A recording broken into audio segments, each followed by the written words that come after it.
プラトンの哲学における美の概念。イントロダクション。プラトンは古代ギリシャの哲学者であり、その哲学は数々の重要な概念を提唱しました。その中でも美の概念は、彼の哲学の中心的な要素の一つです。本動画では、プラトンの哲学における美について、ずんだもんと四国メタンの対話形式で解説します。プラトンの美の概念。プラトンの美の概念って何なのだ？プラトンの美の概念はとても興味深いものなの。彼は美を絶対的な存在と捉えていたの。つまり、美は客観的なもので、個人の好みに左右されるものではないと考えていたのよ。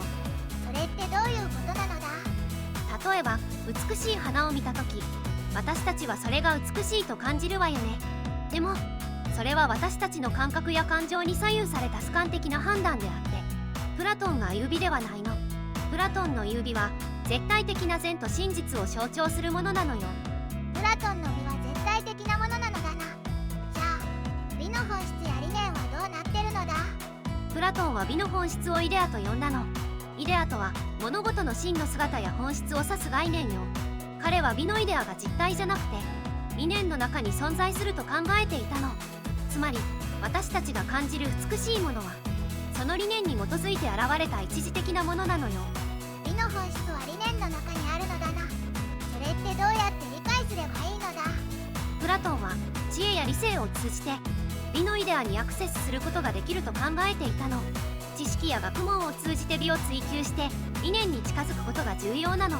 美しいものを見るだけじゃなくて、その背後にある理念や本質を探求することが美の理解につながるのよ。プラトンの哲学における美の重要性。プラトンの美の概念は深いのだな。美は絶対的な存在で、個人の感覚や好みに左右されないものなのだな。そうね。プラトンの哲学における美は、私たちが普段感じる美の概念とは違うものなの。美の本質は理念の中にあって、知恵や理性を通じてアクセスすることが重要よ。じゃあ、どうしてプラトンにとって美の概念は大事だったのだ？プラトンにとって美の概念は、善や真実を追求するための手段で、人間の魂を高めるための道だと考えられていたの。美に触れることで、理性や知恵を磨いて、人間の魂の成長と幸福を追求することができるのよ。美は人間の魂の成長や幸福に関わってるのだな。それはどんな方法があるのだ？プラトンは美しいものを観察して美のイデアにアクセスすることで魂を高めると考えていたの。結論。プラトンの哲学における美の概念は、私たちの日常の美の感覚とは異なり、絶対的な存在であるとされています。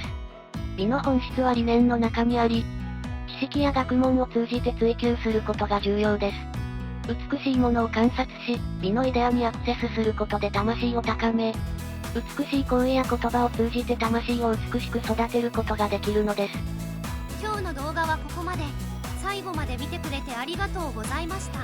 このチャンネルでは、歴史上の人物に関する情報を5分以内の短くまとめた動画を毎日投稿中。歴史人物に興味があるなら、チャンネル登録や他の動画も見てみてね。